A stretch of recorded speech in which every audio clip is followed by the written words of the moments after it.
What's going on, guys? It's Jimmy here. Welcome to our daily show where we discuss everything going on here in our country that you need to know about here on a daily basis. So, former President Donald Trump is now asking for what he's calling privileged documents and also executive privileged documents to be returned to him. Yeah, this is now in the latest twist here in the Mar-a-Lago search and seizure, what some Republicans are calling a raid. Here's what former President Donald Trump has to say. Let me know your thoughts on this. Former President Trump last night called on the FBI to return documents reportedly seized at Mar-a-Lago that are protected by attorney-client privilege and executive privilege. This is the first time we're running into something for executive privilege being seized by the FBI. So this is uncharted territory. Trump writes, quote, "Oh, great." He says, "It has just been learned that the FBI, in its now famous raid of Mar-a-Lago, took boxes of privileged, quote, attorney-client material and also executive privileged material, which they knowingly should not have taken," Trump writes. "By copy of this truth, I respectfully request that these documents be immediately returned to the location which they were taken. Thank you." Citing unidentified sources familiar with the matter, Fox News on Saturday evening reported that the FBI seizes 5 boxes that included information covered by attorney-client privilege as part of its extraordinary search on Trump's Florida property. As you can see here, this is what Fox News reported. So you can let me know your thoughts here on this. And then Trump goes on to then, make his statement as well. The now unsealed search warrant revealed agents were authorized to seize any documents or records with classified markings or related to the transmission of national defense information or classified material as part of the FBI's investigation into whether Trump violated the Espionage Act or federal statutes by retaining records at his Florida resort. An attached property receipt, also unsealed Friday, indicated the FBI seized 33 items from Mar-a-Lago, including 11 sets of classified items. Trump has defended himself previously by claiming he declassified the documents. Attorney-client privilege enables communications between an attorney and their client to remain private during an investigation, while executive privilege allows the president to keep some communications private from the other two branches of government. But the latter privilege is not absolute. During the Watergate scandal, the Supreme Court ruled in the United States versus Nixon that executive privilege cannot be used to withhold evidence demonstrably relevant in a criminal trial. Wow. Trump has used the defense before in efforts to block records from being turned over to the House Select Committee investigating the January 6th Capitol riot in a separate probe. A federal appeals court in December denied Trump's claim of executive privilege to block the National Archives from turning over those records. The FBI has declined to comment. So this saga continues to unfold here, much of it in the public eye. You also have to wonder how much of it we don't know so far, and also how much of this is yeah, you also gotta kind of have to wonder how much of this antagonizing back and forth here might be Will we see the FBI get more and more irritated by Trump? Will this want to make them potentially press charges against Trump? We're also seeing Republicans calling to have the FBI disbanded. Where we've seen previous, um, you know, in the past, we've seen people and even members of Congress saying to defund the police. Now we're seeing, and even some of that from Democrats. Now we're seeing some Republicans saying to basically disband the FBI. We're seeing that, and honestly, neither of that should really be a thing. I mean, we really need these type of organizations here in our society. I mean, you can let me know your thoughts here on this, but um, a lot of people are forgetting here that Hillary Clinton's emails were investigated by the FBI. You can see here, here's a headline here from Business Insider and Yahoo. This is just from yesterday. Ex official who investigated Hillary Clinton's emails said the documents recovered by the FBI at Trump's Mar-a-Lago were particularly stunning and egregious. So a lot of people are kind of forgetting that officials on both sides have been investigated by the FBI. So a lot of people are kind of forgetting that fact, I guess. We can even go back and look here. Just one of my Google searches here quickly from 2016, July 5th. Statement by the FBI director on the investigation of Hillary Clinton's use of personal email system. I'm here to give you an update on the FBI's investigation of Secretary Clinton's use of personal email system during her time as Secretary of the State. So the FBI looks into Democrats, Republicans, all sorts of people like this. A lot of people are forgetting that Republicans are forgetting that Hillary Clinton was looked into right before the election.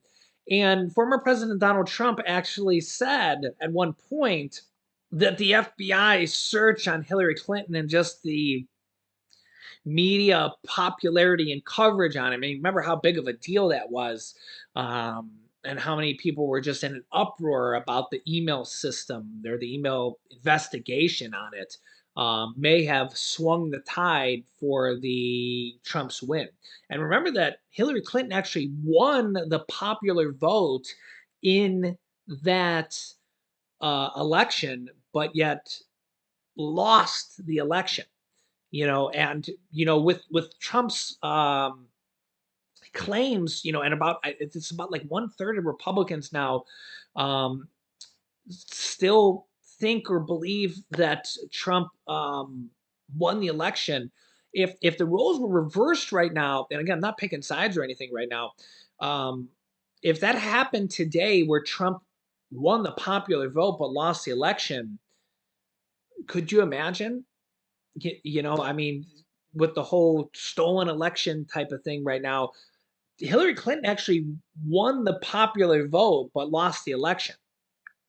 So, the question here with the next election is, are we gonna get those type of things no matter what happens? Because a lot of these elections are really, really close.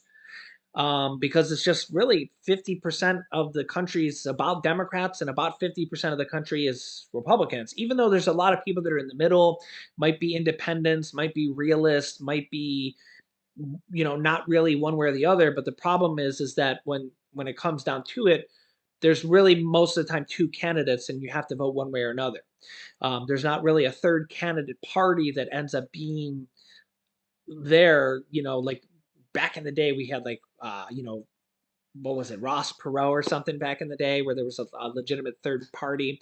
Most of the time, there's not really a third party to vote for. So at the end of the day, you can't really vote for an independent, really, and you have to vote one way or the other. So at the end of the day, a lot of these elections come and they're really, really close. They're almost 50-50. So there's a lot of elections that are really, really close. And Hillary actually had the popular vote. She won the popular vote, but actually lost the election. But you didn't hear her screaming that she got the election stolen.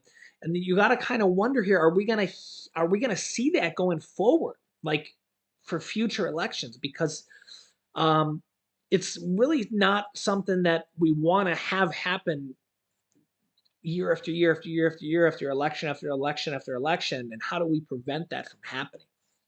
You know, so yeah, it's really a tough situation here going forward. We actually have a lot of this we're seeing.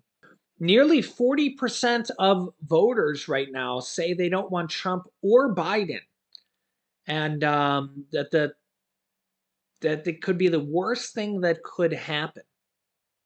So, yeah. A new Yahoo News YouGov poll said that 30% of registered voters in both parties said re-election for Trump would be the worst thing for the country, and 35% thought the same if Biden ran again in 2024. So a lot of people just really want some new blood in government, and really the same for Congress as well. I see a lot of comments in the comment section of people saying we need some new blood in Congress. We need some new, we've really, we go back to John Stewart's comment. Uh, he said, these guys in Congress are dinosaurs. They live forever. They're really there, and they serve in Congress for 30, 40 years, and they get voted, they get reelected over and over and over and over. And sometimes you wonder why there's not change in Congress. And you really got to kind of wonder, how do these guys get reelected over and over and over and over? It's, you tell me, because it does kind of it does kind of make us wonder here. Um, yeah, that's why I don't like to give an allegiance to one party, because sometimes I really get fed up with a lot of things in Congress. I really feel like a lot of times they lose touch with us, the common people, the common everyday man and woman, and uh,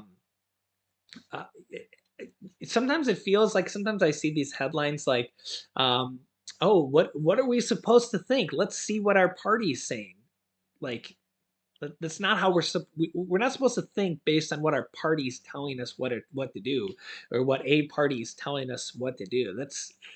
That just kind of creeps me out. You let me know your thoughts here, but um, yeah, sometimes I just see totally different eye to eye. Like personally, I think we should have a secure border, and I think that people should come into the country, the correct way. But on the other hand, I think that we have to have gun safety. I feel like there's so many different things that need change here in our country, and I feel like, how do we do that? How do we make a change? I feel like if some of these guys that get voted in year after year after year, and a lot of them just want to do the same thing they're always doing. I feel like a lot of this, party blockade system, that Republicans vote no, Democrats vote no. They're constantly bickering with each other. Very few coming together. Um, in theory, what Biden wanted to do, and I'm not trying to pick sides for Biden. I'm just kind of trying to take this theory that he had when he came into the presidency, of trying to, bipartisanship, trying to get things done and make Congress come together. Really a tough thing here, really a tough thing to do, because how do we become the United States of America? How do you do that when Republicans and Democrats are so divided? I actually feel like they're divided even more now that our Congress is all controlled by the Democrats. You look at the Democrats controlling the House, the Senate, and the presidency. Republicans have kind of pulling back even farther, with the Democrats kind of controlling the whole system. But Democrats really don't control the whole system, because they don't have 60 votes in the Senate. So they really need the Republicans. They need the 10 Republican votes in the Senate to pass 99.9% of bills, because you can't pass, you can only pass those reconciliation bills without the 60 votes. And we've really kind of seen the Republicans pull back on 99% of bills. We've seen some bills come together with bipartisanship, but on a lot of bills, we've seen Republicans really pull back and say, we're going to vote no, we're going to vote no, we're going to vote no, we're going to wait till the midterm elections. You know, Republicans think they're going to take over the House and Senate. Democrats think they're going to keep the House and Senate. And we see this cycle repeat year after year after year, because the problem is we have elections repeat every 2 years. So we run into this cycle where we say, oh, well, we got elections coming up in, it's this year, which is basically every 2 years. So every 2 years, we run into this cycle where we say, well, we got elections coming up this year. So they run into basically only have like 1 year of non-election years where they actually can get a lot done. It's just a sad system, man. I really wish there was a legitimate third party system. We got this new forward party made up of Democrats and Republicans, of kind of guys that have breaking away from their party. I did a video on it. I'll link you to it here, of guys that have kind of broken away from their party and just kind of got sick of the BS, right? And the problem with the third party system is that the funding, like, I think they could get some funding, or get funding, but the problem is getting, there's so many people out there, a lot of people. I'm talking like tens of millions of people that always vote Republican or always vote Democrat. There's guys that just always vote Democrat, Democrat, Democrat, Democrat, or Republican, Republican, Republican, Republican. There's a lot of them that just, they don't even know who the candidate is. They don't even know what they stand for or anything. They go to the polls and they see the D or they see the R by their name, and they just vote for them because the D or the R. And that's the problem with getting a third party system, along with the funding and the campaign funding and all that stuff. It's just a really tough system to get a third party in there. That's the problem. So it would be nice to have a third party in there, because then, even if they only got like 10 or 20% of the share of the voting and stuff like that, even that small amount would be enough to swing the votes to, because remember, like when we think about the Senate, they only need those 10, like the 50-50 Senate, they only need 10 votes for that 60 vote threshold. Okay. So if a third party had 10 votes, 10%, that would be enough to like pass things. So when we looked at things like, the most important things right now: inflation, gun control, abortion, all these things, the border, all these things that are like the most important things for Americans. What they could do is look at what Americans want done. Look at the result of poll after poll after poll after poll after poll after poll. Look at the vast majority of Americans. Okay, look at these results. Okay, from tens of thousands, millions of people. Okay, and see, what do the vast majority of Americans want, and have a middle of the road approach. Okay, and this way we could get things done. And you're not going to be able to make everybody happy. You can never do that, ever. Okay, but this way we can get a middle of the road approach of what the vast majority of Americans want. They call it a supermajority. Okay, so when you can get a supermajority of what Americans want, we can actually get some things done. Okay, and this is better than getting nothing done, right? And of course, we're getting some things done. You look at the bills that have kind of passed here recently: the Inflation Reduction Act, the Bipartisan Infrastructure Act. We just got the Veterans Bill done. We have gotten really, we've kind of got some things done here. But imagine how many more things we could get done if Democrats and Republicans weren't always like, one party vote yes, one party vote no. It's really, it's kind of tough. Let me know your thoughts here in the comments, and I'll keep you up to date here with everything going on here in our country on a daily basis. Make sure to subscribe down below to our YouTube channel and click the bell icon. It's completely free to do so you don't miss out on new videos. Remember, new videos come out here on our YouTube channel every day at 10 a.m., 3 p.m., and 8 p.m. Eastern Standard Time. Just tune in to our YouTube channel at those times so you don't miss out on new videos. You can click here to see what parents just got arrested at a school shooting incident, and it was crazy. You click that video, see that next. And here's this video about a third party political party that was just created. So click on one of those videos next. Thanks for watching, guys, and I'll see you in the next video.